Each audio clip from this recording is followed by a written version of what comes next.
From Washington, this is VOA News.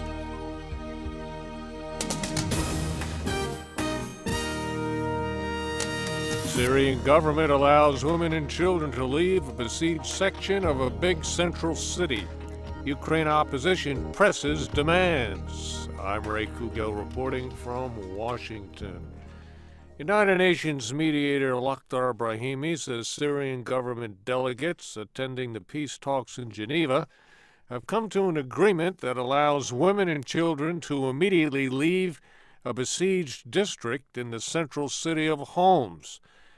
That city has been pounded by government assaults to reclaim control from rebel forces. The breakthrough followed 2 rounds of talks Sunday between the UN mediator and representatives of Syria's government and the opposition. Mr. Brahimi says the opposition agreed to a government request for a list of detainees held by armed rebel groups. Mr. Brahimi says he'll meet the 2 sides jointly today. 6 Egyptians kidnapped in Libya Saturday are now free. Libyan officials say the 5 diplomats and an embassy staff member were released unharmed Sunday. They were kidnapped in retaliation for Egypt's arrest of a Libyan militia commander. Egypt's interim president says he is amending a political transition plan to allow holding a presidential election before voting for a new parliament.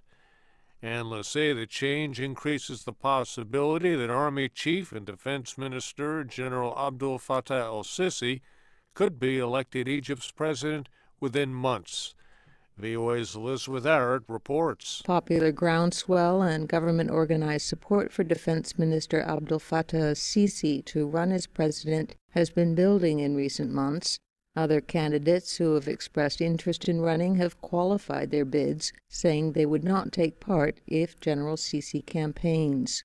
Posters, masks, and signs heralding Sisi's leadership were at the center of celebrations of the 3rd anniversary of Egypt's revolution Saturday, but just off Cairo's Tahrir Square, opponents of the general and the military-backed interim government turned out for rallies and marches. The Sinai-based jihadist group Ansar Beit al-Maqdis claimed responsibility for the bombings Friday and warned of more attacks to come. Security officials accused the Muslim Brotherhood of collusion with Ansar Beit al-Maqdis. Interim President Mansour warned of further measures to counter the government's definition of terrorism. He noted Egypt fought terrorism in the 1990s and will do so again. Elizabeth Arrett, VOA News, Cairo. Ukraine's opposition says it'll continue protests despite President Viktor Yanukovych's offer to appoint 2 top opposition leaders to key government posts. Opposition leaders say demonstrations will go on until their calls for an early election, release of detained protesters, and a repeal of anti-protest laws are met. Thousands of protesters gathered in Kiev Sunday to mourn the 25-year-old demonstrator who was shot dead during clashes last week. Former U.S. National Security Agency contractor Edward Snowden is accusing the agency of conducting industrial espionage. German public television broadcaster ARD says Snowden made the accusation in an interview Sunday. Snowden also said he no longer possesses any NSA data and will not be involved in any future publications of documents he withdrew from the NSA databanks.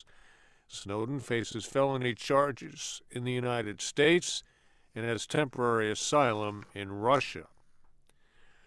Police and anti-government demonstrators in Thailand say a protest leader was shot and killed as the opposition tried to derail early voting for a snap election next week.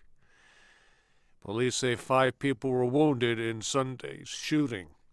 While early voting in Thailand's general elections proceeded smoothly in the governing party's stronghold in the northern provinces, it was a different story in Bangkok. Ron Corbin has more. Senior Thai ministers say the government is to press ahead with general elections scheduled for February 2, despite efforts by anti-government protesters to disrupt advanced voting and fears of violence. The Election Commission said 440,000 people were unable to cast advance votes Sunday, as 89 of the 375 constituencies were closed. Senior advisor Saman Lutwangrat of the governing Phua Thai party says there appears to be general support for the election to go ahead. People still really want to vote. North and Northeast, I think we can open even some protests, but they have to let the people vote. Ron Corbin for VOA News, Bangkok, Thailand. Swiss tennis star Stan Wawrinka held off and injured Rafael Nadal of Spain Sunday to win the Australian Open in Melbourne, the first of 4 Grand Slam events of the year. It's Wawrinka's first majors title. I'm Ray Kouguell, VOA News.